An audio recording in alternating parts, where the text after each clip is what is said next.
Hey everyone, welcome back to Capital Finance. In this video, we will talk about the things poor people do that rich don't in 2022. There are countless videos on YouTube about what the poor do that the rich don't, or the difference between the rich and the poor. Many of them are pretty intriguing and entertaining to watch, but they don't truly illustrate the difference between the two types of people. Do you honestly believe that the difference between the rich and the poor is that wealthy people watch television while the poor do not? Or that the rich shower more frequently than the poor? We both know that just increasing the frequency of your showers or decreasing your TV viewing would not make you rich. The actual difference is in your approach to managing your money. The things that impoverished people do to keep themselves poor are examined in this video. Before we go to number 1, like this video and comment your thoughts on the comment section below. Number 1. Money of poor people is earned by toil and sacrifice. Aren't you supposed to put forth the effort to make you money? Just so you're clear, when most individuals want to generate more money, what will they do? The more they work, the more likely they may contemplate working extra or taking on a second job if that doesn't work out. Regardless of how much money you make, you only have so much time in a day. And wealthy individuals are well aware of this, so they prefer to let their money work for them rather than put it in the effort themselves. They don't regard money as a piece of paper that can be used to buy everything you want. Instead, they see it as a tool that can help them make even more money. Though you'll have to work hard at the start, it's just a matter of time before you're rich like the affluent. You'll have greater freedom after you've earned money to let your money take over for you. Number 2. Those who are poor tend to dwell on their problems. I have a buddy who dreams of building a restaurant empire. When I ask him why he hasn't begun yet, he always tells me that he doesn't have the money and doesn't want to get into debt. And herein is the complication. For the poor, there is always something that can go wrong. He had 4 years to find an investor or save enough money to get started. He doesn't even know what he's doing, and he doesn't even have a strategy. He thinks that the rest will automatically fall into place once he receives the money. He will, however, encounter another difficulty in the process.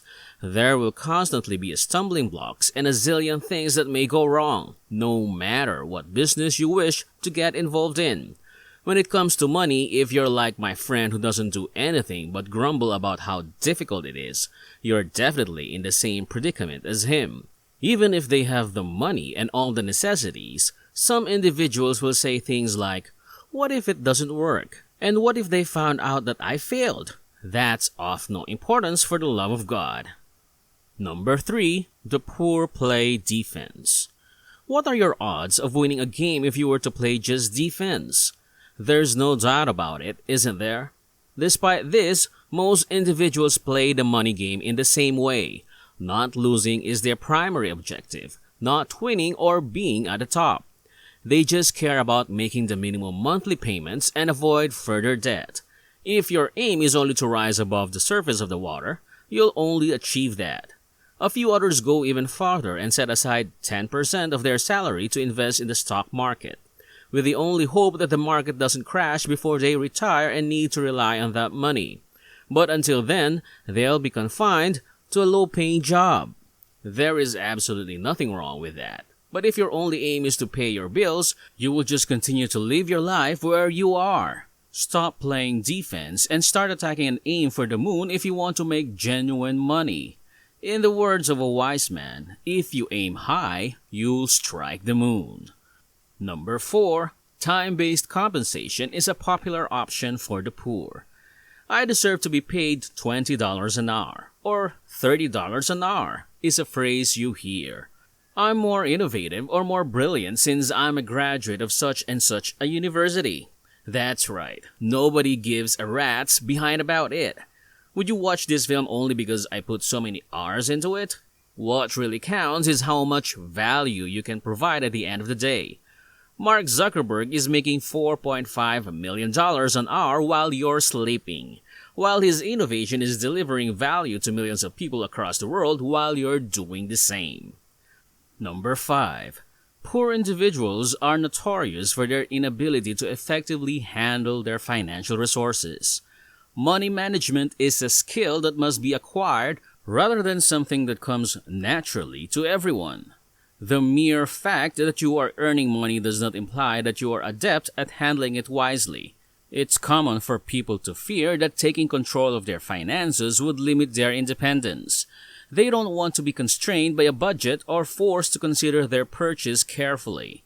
They finally earned their money, ready to savor the experience. You can never be financially independent without good money management, and that fleeting sense of thoughtless contentment isn't what genuine freedom is all about. Secondly, many individuals believe that you must have a lot of money to run a business. How do you think you can manage 10 times the amount of your salary if you are incapable of doing so with your current income? Now, you've probably figured out that impoverished people are very poor because they have a terrible attitude and don't have money. Fortunately, you have the power to modify your mindset.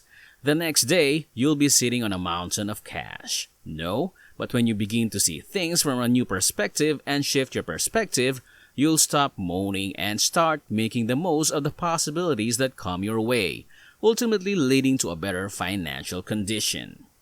In the words of a wise man, the most fantastic way to help the poor is to avoid becoming one of them. Number 6.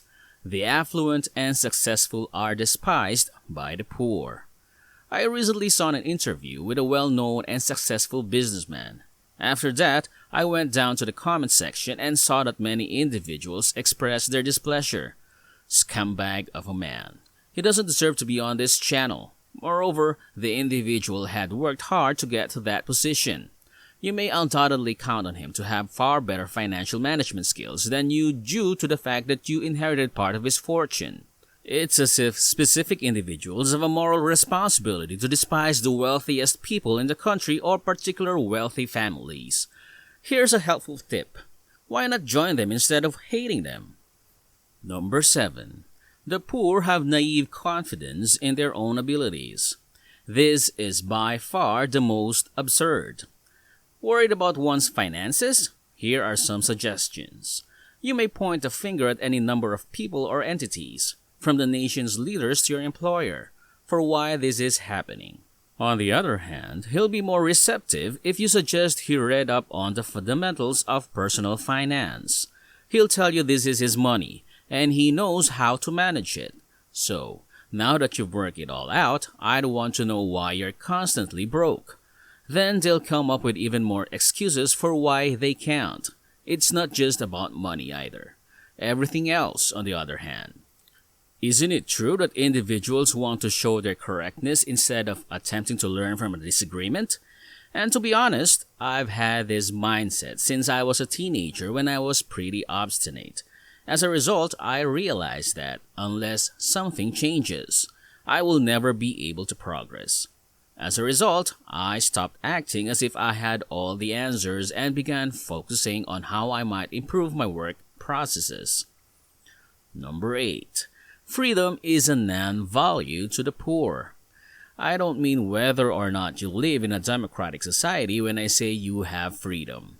Having freedom means living the life you desire, rather than the one that someone else wants you to live. So why do so many individuals remark, money isn't everything? Don't live your life just for the sake of your bank account. Or perhaps the most well-known, money is the source of all evil. Despite this, folks laboring all day and night only to keep the debt collectors away from their homes. They despise doing the job not just because they don't like the work, but also because they don't want their manager. And they'd quit their work right now if given a chance. The reason money means freedom is because of this. Because if money is viewed as a bad thing, how on earth do you think you'll ever go for it? The more money someone has, the more freedom they have to do anything they choose with their life. Thanks for watching today's video. Don't forget to subscribe and click the bell button to get notified on our latest video. See you in the next one.